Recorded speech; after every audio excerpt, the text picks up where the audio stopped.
월요일 말씀 생각 나누기 시간입니다. 설교 후에 생각 나누기, 이건 특별한 정답은 없습니다. 대신 우리가 가정에서 계속 서로 말씀을 생각하면서 여러 가지 좋은 생각을 나누기 바라는 시간입니다. 이번 주는 특별히 선교에 초점을 맞춰서 마태복음 28장 16절에서 20절 말씀으로 하나님의 소원, 우리의 사명이라는 말씀을 나눴습니다.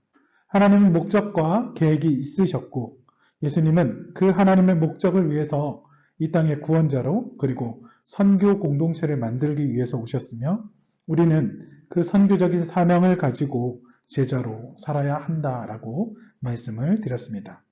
특별히 필리핀 단기 선교에 우리 모두가 한마음으로 동참하기를 바라며 기도를 부탁드리기도 했습니다. 오늘 우리가 함께 생각 나누기를 할 건데 첫 번째 이런 질문을 한번 준비해 봤습니다. 나는 선교를 어떻게 이해하고 있습니까? 왜 그렇게 생각하십니까? 선교하면 떠오르는 생각은 외국인, 순교, 복음 전파, 예수님의 명령 이런 다양한 단어들과 개념들이 떠오릅니다.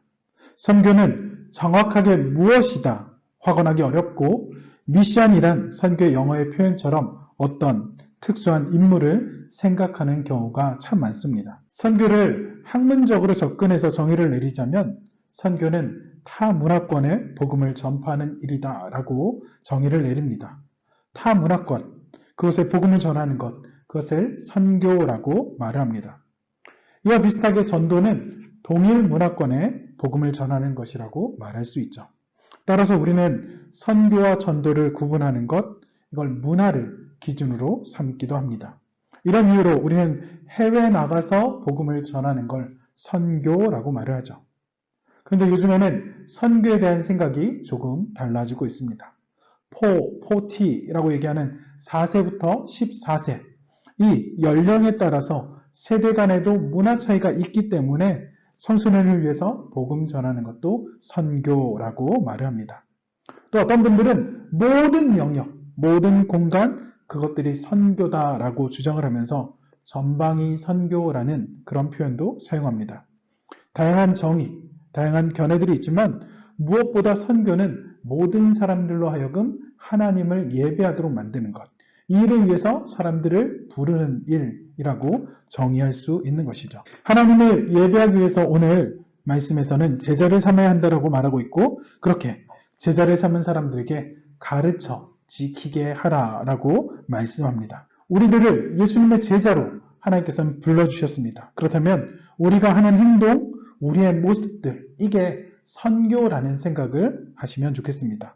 어떤 특별한 활동, 어떤 특별한 가르침이 아니라 선교는 바로 믿는 사람들의 이 모습, 그 자체가 선교다. 그래서 우리의 모든 삶이 선교의 삶이 되기를 간절히 부탁드립니다. 두 번째 질문입니다. 두 번째 질문. 단기 선교는 어떤 점에서 우리에게 필요하다고 생각합니까? 단기 선교와 관련해서 또한 다양한 용어들이 있습니다. 한 번쯤 들어본 단어도 있을 거고요. 생소한 단어도 있을 것입니다. 단기 선교. 이건 그대로 짧은 기간 동안에 타 문화권을 방문해서 그곳에 복음을 전하는 활동을 의미하는 거죠. 짧은 기간 동안 선교 현장에 상주하면서 선교사님을 도와서 사역에 참여하며 선교의 비전을 발견하는 걸 단기 선교라고 말할 수 있습니다. 또한 아웃리치라는 개념도 있습니다. 영적으로 열악한 지역을 다니면서 불신자에게 복음을 전하는 활동. 성경에 나오는 전도 여행을 이 아웃리치라는 단어로 표현하기도 합니다. 또 미션 트립, 비전 트립이란 용어도 사용합니다.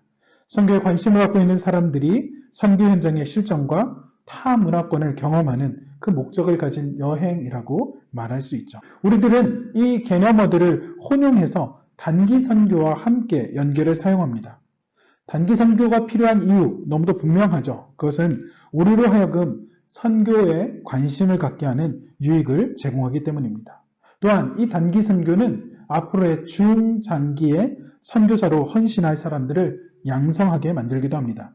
선교 현장에서 받은 그 감동, 그 사랑을 바탕으로 더 오랜 기간 그 사람들과 교제하고 섬기는 활동을 하는 선교사로 헌신할 수 있도록 만들기 때문입니다. 그리고 이 단기 선교는 느슨해진 신앙을 다시 한번 단단하게 조여주는 그 신앙으로 변화시킬 기회도 제공합니다. 선교 현장에서 경험하는 그 복음 전파에 대한 그 놀라운 그 변화들, 그 열망들, 그 열의를 보면서 잃어버렸던 신앙의 열정을 회복하는 시간을 갖도록 만들기 때문입니다. 마지막 세 번째, 우리는 어떻게 선교를 도울 수 있을까요? 선교를 돕는다. 이 말을 너무 거창하게 생각할 수도 있지만 아주 쉬운 일이라고 말씀드리면서 지금 우리가 살고 있는 이 모든 삶에 최선을 다하는 것, 선교라고 말씀드린 것처럼 이게 선교를 돕는 일이죠. 선교는 어려운 일이 아닙니다. 선교는 내가 하고 있는 작은 노력으로 가능합니다. 예를 들어서 내 삶이 말씀의 일상이 된다. 그것을 보고 사람들이 궁금해하고 그 원인을 알고자 교회에 방문했다면 이게 자연스럽게 선교가 되는 것이죠. 물론 우리가 헌금을 통해서 동참할 수도 있습니다. 또한 선교사님을 위해서 중보 기도할 수도 있습니다. 때론 교회에서 진행하는 단기 선교에 동참하는 일도 선교를 돕는 일입니다. 우리 교회는 총 9분의 선교사님을 후원하고 있습니다. 우리 주보 7면을 보시면 우리 교회가 후원하는 선교사님들의 이름을 확인하실 수 있습니다. 이분들을 위한 짧은 기도, 이분들을 위해 우리의 마음을 모으는 것, 그것이 바로 선교를 돕는 일인 것이죠. 기회는 금방 지나갑니다. 할 수 있는 대로 우리 삶에 최선을 다하시고 우리의 작은 노력으로 이 선교에 동참할 수 있는 우리 모든 부산남교회 가족이 되기를 축복합니다.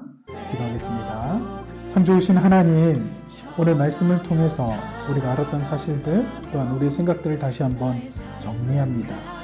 하나님, 우리로 기억나게 하시고 우리로 마음두게 하신 이 선교의 마음들이 식어지지 않고 변하지 않고 또 우리가 앞으로 이 일들에 더욱더 열심히 참여할 수 있도록 하나님의 그 마음을 우리 삶에 더하여 주셔서 하나님이 꿈꿔왔던 우리에게 주셨던 그 사명인 제자 삼는 공동체가 우리 부산남교회 가운데 풍성히 이루어질 수 있도록 함께하여 주시옵소서.